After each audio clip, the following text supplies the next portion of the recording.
Kenapa @ngeles.com? Pengadilan mau nolak ini nggak bisa. Jadi alasannya diproses tidak berwenang. Diproses ini pokoknya ngeles.com yang tujuannya sama. Apapun putusannya, apapun langkah yang diambil, tujuannya sidang tidak berjalan dan tidak mengadili masalah, tidak mengadili tuntutan ijazah palsu.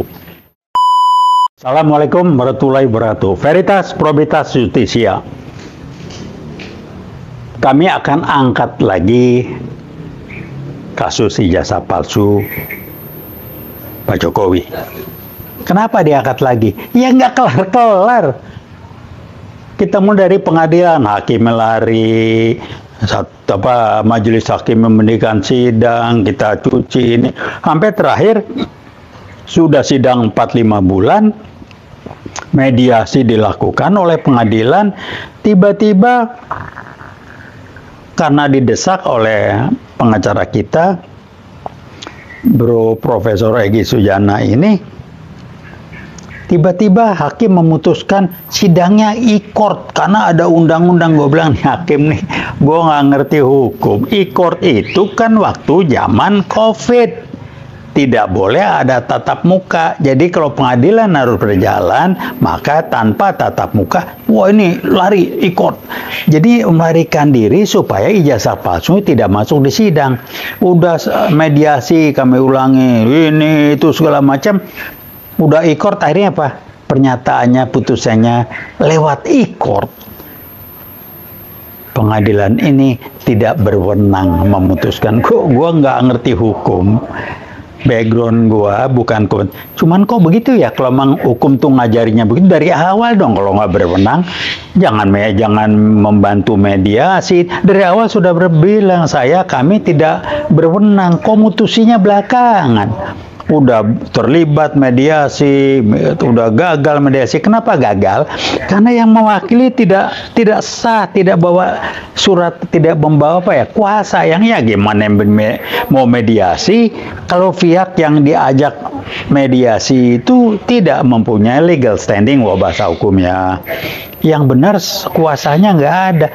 Udah gini batal gini, tiba-tiba 5 bulan lagi, udah 4-5 bulan pengadilan ini tidak berwenang, jenaka. Tapi kalau saya nggak kaget. Kenapa? Memang berusaha @ngeles.com. Kenapa @ngeles.com? Pengadilan mau nolak ini nggak bisa. Jadi alasannya diproses tidak berwenang. Diproses ini pokoknya ngeles.com yang tujuannya sama. Apapun putusannya, apapun langkah yang diambil, tujuannya sidang tidak berjalan dan tidak mengadili masalah, tidak mengadili tuntutan ijazah palsu. Padahal gampang kan? Sampai yang jenaka itu yang mewakili ijazah palsu tidak hadir di sidang. 2 kali tidak hadir, kok ditunda ya jalan aja sidangnya kalau dia nggak hadir. Ngeles hakimnya. Jadi, halo pengadilan, halo hakim-hakim. Ini dicatat sebab sekarang dengan era elektronik ini kerekam, ada jejak digital istilahnya. Nanti kita lihat tuh siapa majelis hakim waktu kasus ini, bagaimana kelakuannya, apa ini, jadi orang ketawa semua kan. Kalau buat Anda nggak apa-apa ya juga sih, nggak apa-apa juga. Tapi Anda tolong ingat, Anda punya keluarga, istri, anak. Kalau anak dari Anda itu di sekolah dibully, bahan tertawan teman-temannya, bapak lu hakim yang ini, yang begini, waduh, nggak tahu lah. Mudah-mudahan nggak kesian anak Anda. Jadi, satu lagi, ini kata orang yang belajar rezeki itu harus benar dan halal. Dari pendekatan itu dikatakan, dengan cara Anda bekerja seperti ini, maka Anda yang Anda kerjakan tuh nggak benar, sehingga rezeki Anda nggak tahu lah dan seterusnya. Maknanya apa? Anda ngasih makan keluarga Anda dari rezeki yang cara mendapatkannya nggak benar. Ya silakan aja. Jadi nggak cuman ngingetin aja. Kami ngasih tahu publik, makin lama makin jenaka. Susah amat sih. Ini ijazah gua. Ijazah di mana? SD, SMP, udahlah, saya nggak pusing SD, SMP segala. Udah perguruan tinggi aja lah. yang benar yang mana sih gitu. UGM jangan kami meyakini. Halo Bu Rektor, tunjukkan aja, ini ada catatan daftar ini memang dia terdaftar, selesai, ini buktinya.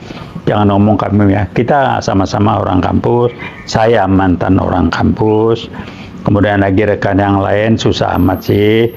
Kalau pengacara yang membela, mestinya Anda terima kasih. Kalau nggak ada yang ngantem gini kan Anda nggak dapat kerjaan, Anda nggak dibayar ya. Halo pengacara, saya nggak sebut namanya, Anda dapat M kan, terima kasih dong. Kita nggak nuntut sharing kok, nggak nuntut bagian kok, silakan tuh rezeki Anda. Jadi Anda bolehlah mesem-mesem dikit, bersyukur sama kita. Mestinya Anda berterima kasih ke kita, bersyukur ke atas bahwa Anda dapat rezeki gara-gara ada yang nuntut ijazah palsu. Kalau enggak kan Anda miliar itu dibayar. Halo pengacara yang ijazah palsu, kira-kira begitu. Nah rekan-rekan, ini yang jenaka di negeri ini, presidennya, keluarganya, orang tuanya takjol, ibunya takjol, ijazahnya takjol. Apa takjol? Tak jolas. Orang Medan bilang tak jolas. Kalau tak jolas lah, begitulah dia. Itu aja barangkali saya ingatkan kembali. Ada yang ngomong, kok nggak bosan-bosan ngomong? Nah, gue ngomong nggak bosan, lu aja nggak denger nggak berubah, bagaimana gue mesti berhenti ngomong? Lu juga nangkep kuping kiri keluar kuping kanan, udah nggak peduli, jangan komentar mendingan. Halo, jadi kalau memang kita seperti ini, apa? Karena kita juga diberi peringatan Allah, barangkali ini semacam azab, karena kita mendiamkan yang nggak benar itu. Uyot ngapain? Kami melakukan maksimal yang kami bisa lakukan. Apa? Ngomong di publik. Bahwa ini yang kita bisa lakukan. Kasih tahu publik. Kalau kami bisa melakukan segala macam, kita lakukan. Kita nuntut di pengadilan, kita bisa lakukan. Kami punya keterbatasan. Tapi yang maksimal kita lakukan dengan keterbatasan yang ada. Jaket kuning tetap kampus perjuangan. Berangkat dengan veritas, probitas, justisia, kebenaran, kejujuran, dan keadilan. Terima kasih. Wassalamualaikum warahmatullahi wabarakatuh.